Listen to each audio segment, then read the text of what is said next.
우리가 세상 살아가는 데는 여러 가지가 필요하지만 그 중에 하나가 용기라고 생각을 합니다. 특별히 수많은 사람들이 절망하고 주저앉은 현대 사회에서 용기란 필수 덕목이 될 것입니다. 용기 없이 어떻게 한순간이라도 살아갈 수 있겠습니까?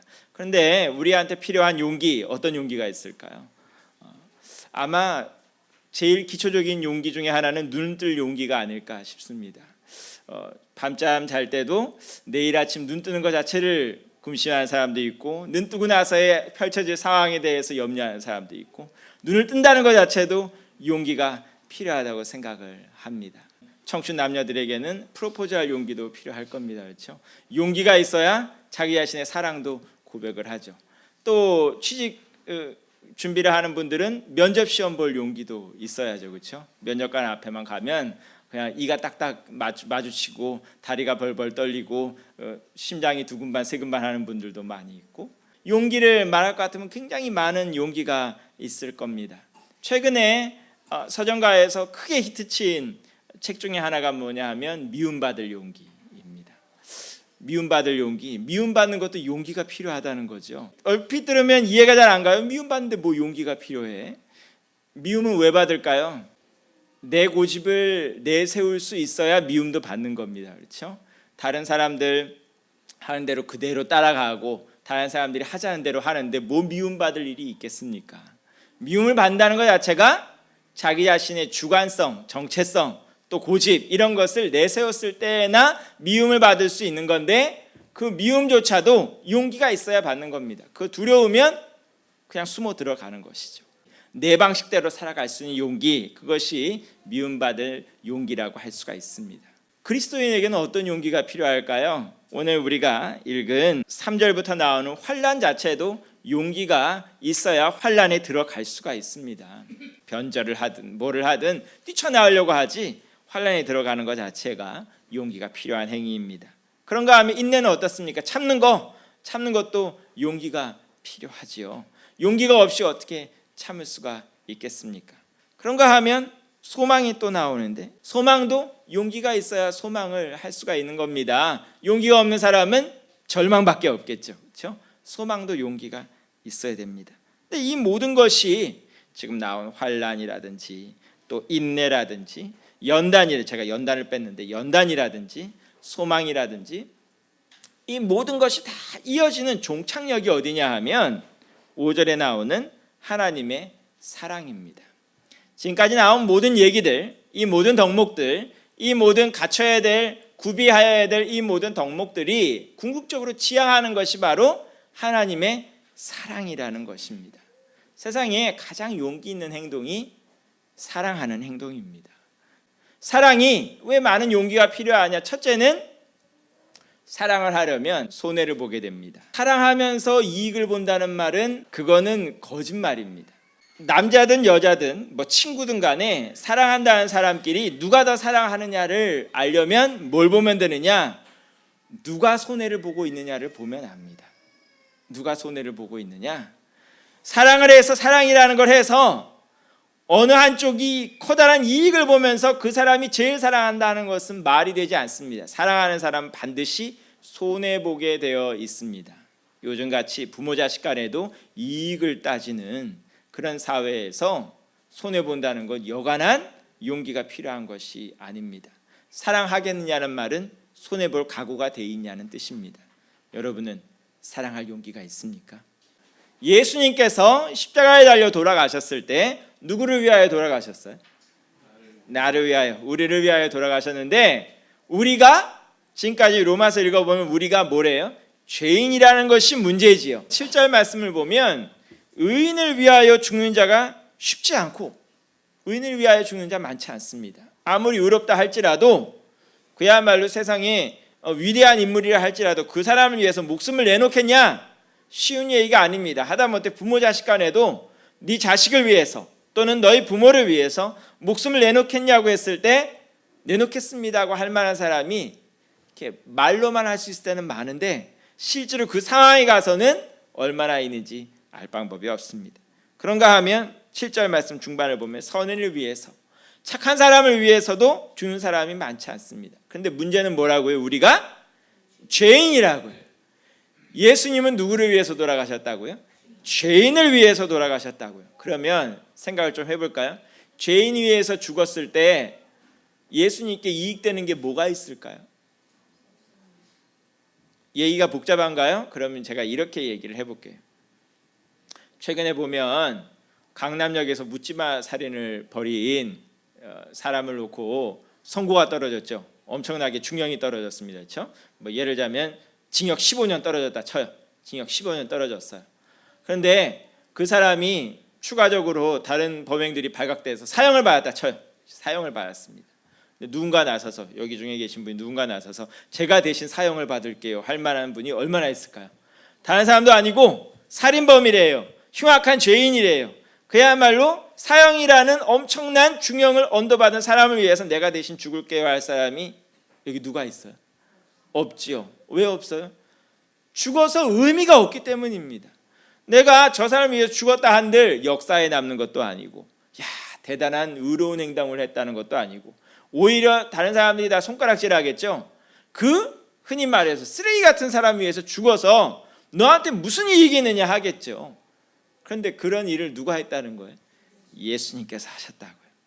쓰레기 같은 날 위에, 벌레 같은 날 위에 이 천하에서 가장 천하고 악한 죄인을 위하여 돌아가셨다. 아무런 이익이 되지 않을 일을 하셨다. 그것이 바로 뭐다? 하나님의 사랑이다라고 말씀을 합니다. 더군다나 우리가 죄인이 된 것뿐만 아니라 우리를 보러 뭐라고 하시냐 하면 10절 말씀을 보면 우리를 원수라고까지 표현을 합니다.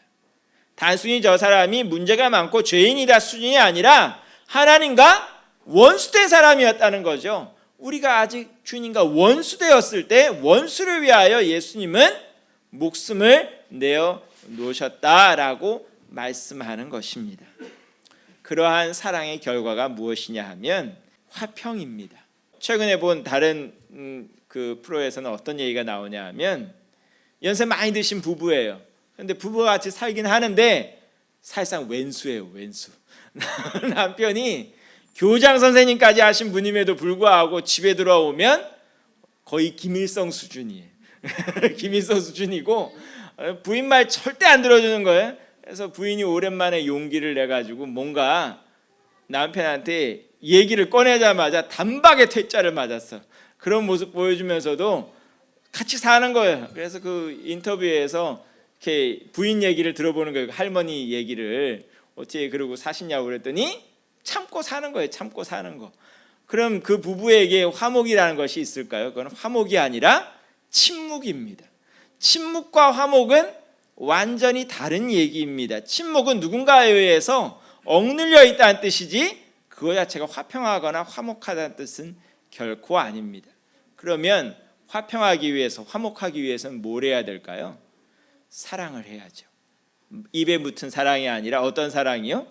희생하는 사랑, 손해보는 사랑을 해야만 화평이요 화목이라는 것이 찾아올 수 있는 것입니다. 아까 말했지만 침묵하자는 얘기가 아니라 화평하자는 얘기. 화평은 뭐가 화평이냐 하면 원수관계가 사랑하는 관계로 변하는 것을 의미하는 것입니다.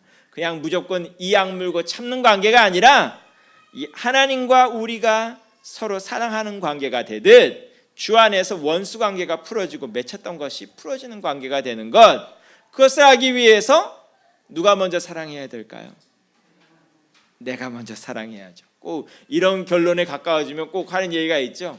남편이 먼저 사랑하면, 또 내 친구가 먼저 사랑하면, 내 이웃이 먼저 사랑하면이라고 자꾸 출발점 자체를 변경을 시키는데 출발점은 어디에 있다고요? 바로 나에게 있는 것입니다. 예수님께서 만일 우리에게 끊임없이 네가 먼저 하나님께로 돌아오면, 네가 먼저 회개하면, 네가 먼저 사랑하면 하고 출발점을 우리에게 뒀다면 하나님과 우리는 끝까지 원수였을 것입니다. 하지만 예수님께서 내가 먼저 사랑하기로 결단하셨기에 하나님과 우리 사이가 화목하게 되고 원수관계가 풀어지는 것입니다. 우리가 상대방을 액면 그대로 사랑하려면 걸리는 것이 굉장히 많아집니다. 이것이 다르고 저것이 다르고 이게 문제 있고 저게 문제 있고 사랑하지 않을 이유가 훨씬 더 많지 사랑할 이유는 얼마 되지 않습니다.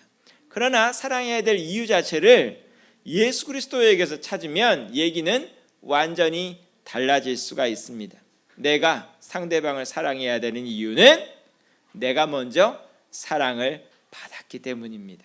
내가 먼저 사랑을 받았기에 주님께서 나에게 주신 사랑을 가지고 사랑하는 것이지 내가 내 안에서 사랑을 만들어내는 것이 아니라는 것입니다. 우리의 사랑은 하나님께로부터 옵니다. 그 얘기는 곰곰이 생각해 보면 우리가 뭐부터 해야 된다는 걸 의미할까요? 우리가 하나님의 사랑을 절절하게 느낄 수 있어야 된다는 것을 의미하는 것입니다.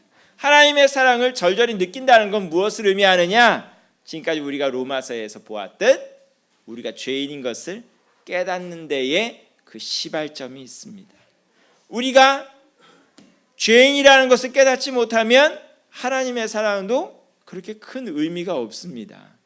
잘난 사람은 남들이 사랑하는 것 그닥 고마워하지 않습니다. 오히려 어떻게 생각하느냐?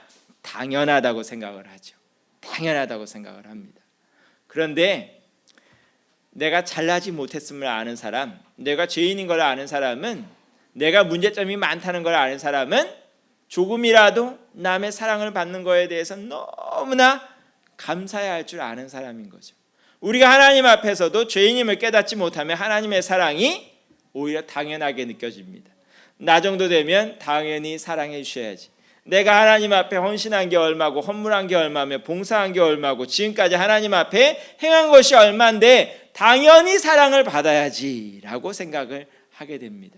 그런 사람이 많아지면, 하나님의 사랑도 대수롭지 않은 사람들이 많아지면 교회 안에서 서로 사랑하는 것 쉽지 않습니다. 내가 사랑을 해줘야 되는 것이 아니라 당연히 사랑을 받아야 되는 거기 때문에. 하지만 하나님 앞에서 자신이 죄인이라는 걸 깨닫는 사람은 조금의 관심이라도, 서로가 서로에 대해서 가지는 조그마한 작은 성심이라도 거기에 대해서 감사하지 않을 수가 없습니다. 또한 하나님께서 베풀어 주시는 사랑에 대해서 늘 감사하지 않을 수가 없습니다. 그러하기 때문에 마지막으로 찾아올 수 있는 것이 바로 즐거움이란 단어입니다. 하나님 앞에서도 즐거움을 갖게 되지만 우리 안에서도 즐거움이라는 것이 생깁니다. 진정한 즐거움은 우리가 화평할 때 찾아오는 것입니다. 오늘도 여러분들 심령에, 여러분들 가정에, 여러분들 일터에 진정한 즐거움이 있기를 간절히 축원합니다.